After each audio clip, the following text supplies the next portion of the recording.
Assalamualaikum warahmatullahi wabarakatuh. Sebelumnya izin memperkenalkan diri. Nama saya Farisa Nurus Sabrina dari kelas 12 IPS 2. Di sini saya akan mempresentasikan tentang teori grafik, teori titik henti, teori potensi penduduk, dan teori grafik. Teori yang pertama adalah teori gravitasi. Teori gravitasi merupakan teori yang menganalisis tentang interaksi antar wilayah dengan memperhatikan jumlah penduduk dengan jarak mutlak pada suatu wilayah tersebut. Teori yang kedua adalah teori titik henti. Teori titik henti ini biasa digunakan sebagai dasar penentuan pembatasan wilayah-wilayah yang fungsional. Teori yang ketiga adalah teori potensi penduduk. Teori potensi penduduk adalah suatu analisa kuantitatif atau angka mengenai tingkat potensi suatu tempat atau daerah utama yang berkembang. Teori yang keempat adalah teori grafik. Teori grafik ini biasa digunakan untuk mengukur suatu kekuatan intensitas interaksi antar wilayah dengan melihat sarana dan prasarana transportasi di daerah tersebut. Langsung aja ke contoh soal teori gravitasi. Di sini pertanyaannya adalah apabila jumlah penduduk kota A adalah 7.200, sedangkan jumlah penduduk kota B adalah 2.000, jarak antara kota A dan kota B adalah 12 km, maka berapakah kekuatan interaksi antara kota A dan kota B? Jadi diketahuinya adalah pertama K tetap 1 karena K itu adalah konstantanya. PA yaitu jumlah penduduk kota A. Di sini ada 7.200.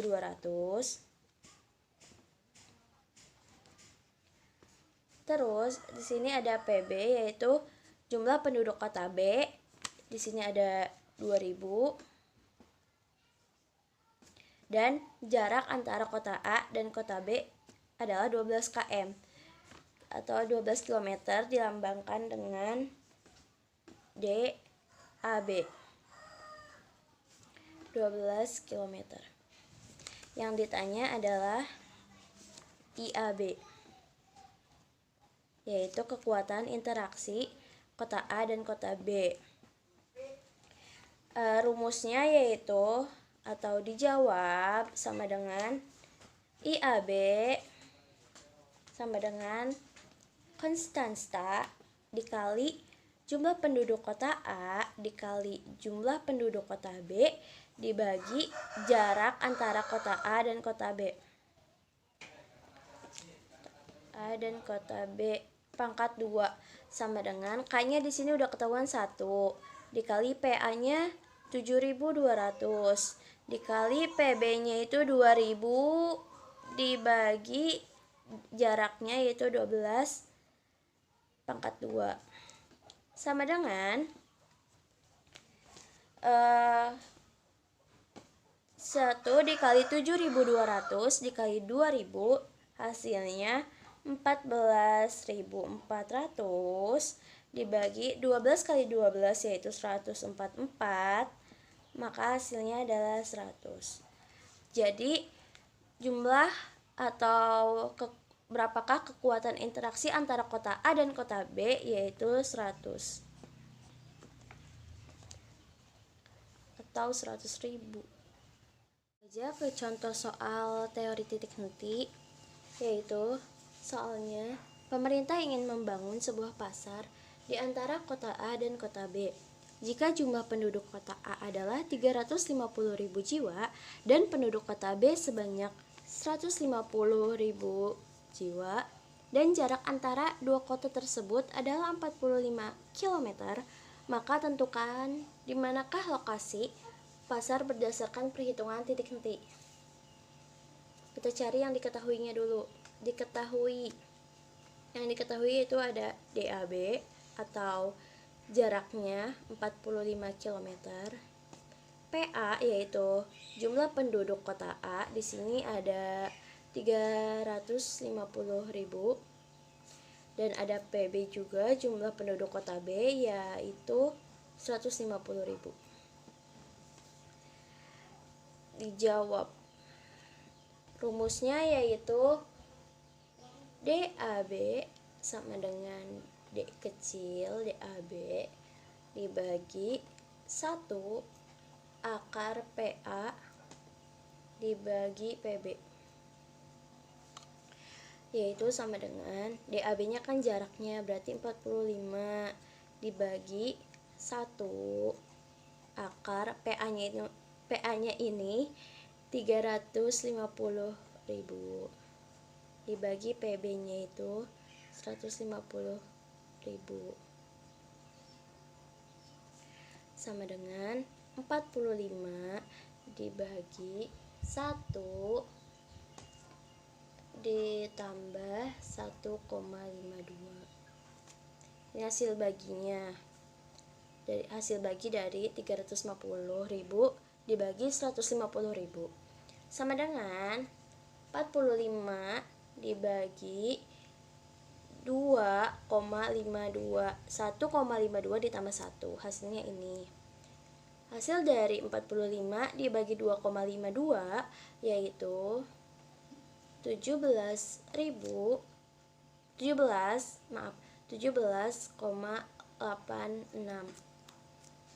Jadi lokasi pasar berdasarkan perhitungan titik henti yaitu 17,86 km dari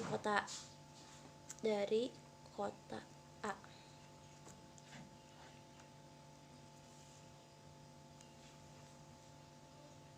Lanjut ke contoh soal teori potensi penduduk. Di sini ada desa A, desa B, dan desa C. Jumlah penduduk desa A yaitu PA 1.000 orang, jumlah penduduk desa B PB 25.000 orang, jumlah penduduk desa C PC yaitu 2.000 orang. Ini jarak antara kota A dan kota B yaitu 50 km, jarak antara kota B dan desa B dan desa C 100 km, C ke A yaitu 75 km. Yang ditanyakan potensi wilayahnya. Ini rumusnya PPA sama dengan K dikali PA dibagi 1/2 dikali DAX pangkat 2 ditambah K dikali PB dibagi DAB pangkat 2 ditambah K dikali PC dibagi DAC pangkat 2. Di sini K-nya itu 1 karena K itu konstantanya kan. Konstantanya itu 1 dikali PA-nya ini berapa? 1.000 dibagi 1/2 dikali jaraknya, jarak AX itu 50 pangkat 2 ditambah K PB, K-nya 1, PB-nya 25.000 dibagi jarak AB 50 pangkat 2 ditambah K-nya 1 dikali di sini PC yaitu berarti jarak PC-nya ini 2000 dibagi ininya AC, A ke C yaitu 75 km. Jadi di sini 75 pangkat 2 sama dengan banyak kalinya. Bentar. Ini kan 1.000 dibagi ini hasilnya 625 ditambah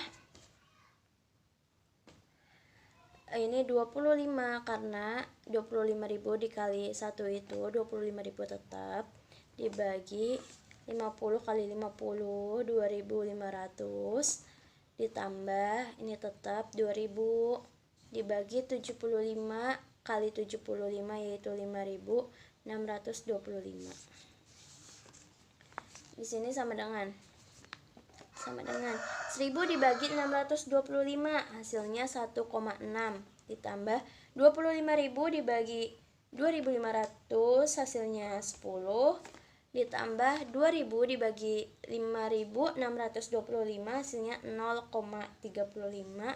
Ini semuanya ditambah jadi hasilnya 11,95. Itu untuk PPA.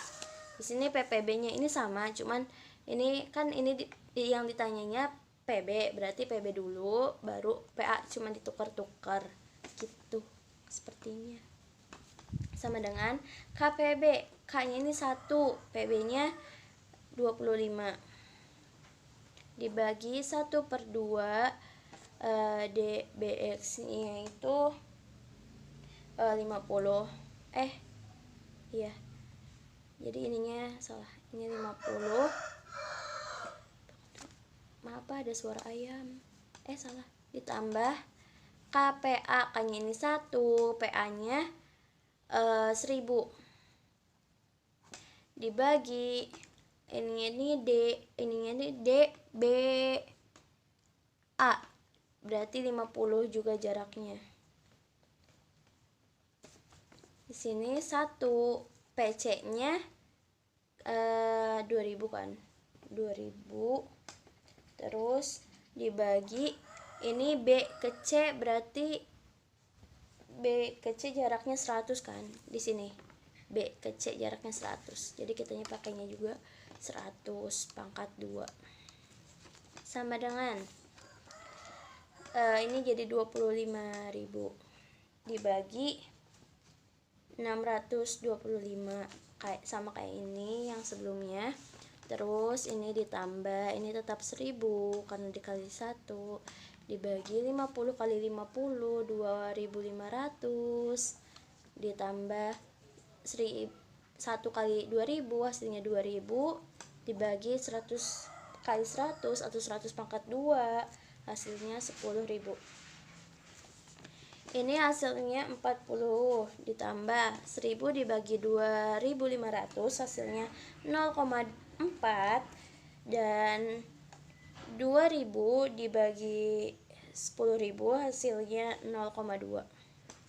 Ditambah 40 ditambah 0,4 ditambah 0,2, hasilnya 40,60. Kita langsung ke PPC-nya. Rumus PPC yaitu KPC dibagi 1/2 dikali DCX pangkat 2 ditambah KPA dibagi DCA pangkat 2 ditambah KPB dibagi DCB pangkat 2. Ini salah, ini DCA ya. Hasilnya yaitu sama dengan KPC-nya, K-nya ini 1, PC-nya tadi di sini 2000, berarti 2000 dibagi 1/2 dikali CX, yaitu CX-nya ini 75 pangkat 2 ditambah KPA, K-nya 1, K-nya 1. Terus tadi PA-nya sama kayak yang lain, yaitu PA-nya 1000 dibagi CA, jarak C ke A itu 75 km. Jadi di sini 75 pangkat 2 ditambah KPB-nya, K-nya 1 dikali PB-nya itu 25.000 dibagi DCB. Kalau ini pakainya karena yang ditanya jarak CB berarti 100 km. Jadi 100 pangkat 2 sama dengan 1200 dibagi ini hasil dari 1/2 dikali 75 pangkat 2 yaitu 1466,25 ditambah 1 kali 1000 kan 1000, ini salah, 1 kali 1000 kan 1000, 75 kali 2 yaitu 5625 ditambah ini 1 kali 25.000 yaitu tetap 25.000 dibagi 100 pangkat 2 berarti 100 kali 100 yaitu 10.000. Jadi hasilnya sama dengan Ini 1,42 ditambah 1000 dibagi 5625, hasilnya 0,18, ditambah 25.000 dibagi 10.000, hasilnya 2,5, ditambah 1,42 ditambah 0,18 ditambah 2,5, hasilnya 4,10. Ini udah ketemu, ini udah ketemu, ini udah ketemu.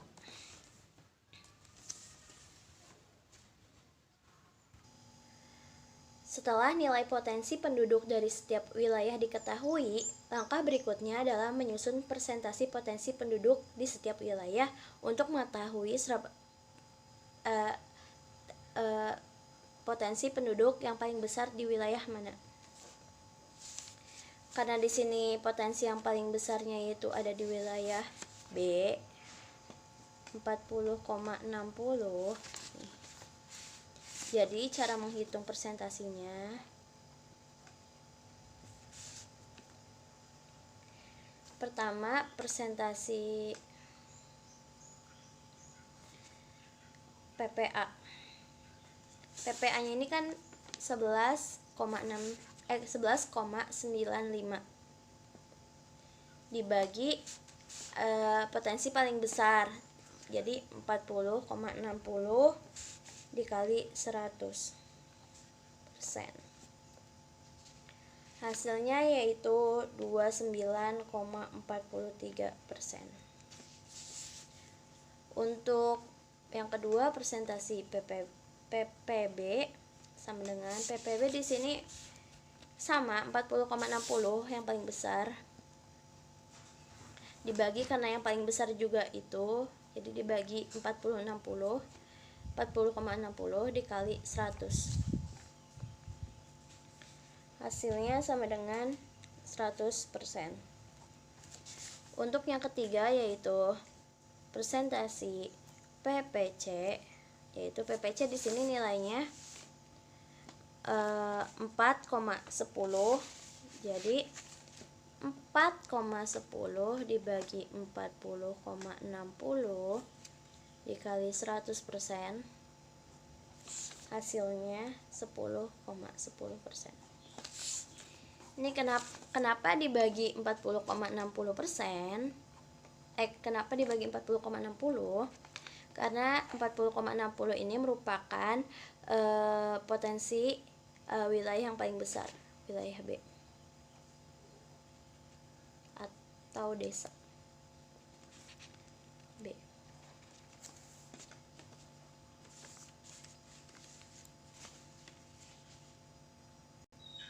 Jadi kesimpulannya yaitu potensi wilayah kota B lebih tinggi dibandingkan wilayah lainnya. Ini menunjukkan bahwa mobilitas penduduk kota B lebih tinggi dan menunjukkan potensi-potensi lainnya juga. Contoh soal yang terakhir yaitu contoh soal teori grafik. Di sini ada dua wilayah, yaitu wilayah A dan wilayah B. Di wilayah A, yaitu 9. Ini adalah jumlah jaringan jalannya yaitu 9. V-nya jumlah kotanya ada 6. Di sini jumlah jaringan jalannya ada 10 dan jumlah kotanya ada 7. Yang pertama kita hitung dulu wilayah A. Rumusnya ini, E dibagi V. E-nya ini 9, V-nya itu 6. 9 dibagi 6 yaitu 1,5. Dan untuk wilayah yang kedua yaitu wilayah B, rumusnya sama, E dibagi V. E-nya ini ada 10 dan V-nya itu 7, diambil dari data yang di sini. Jadi hasilnya 1,4. Jadi kesimpulannya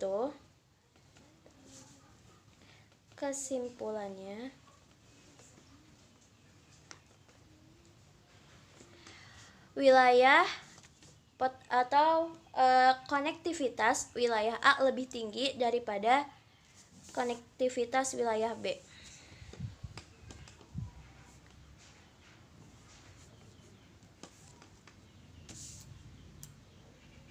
Sekian dari saya, jika kurang dimengerti atau terlalu kecepatan, mohon maaf. Terima kasih. Wassalamualaikum warahmatullahi wabarakatuh.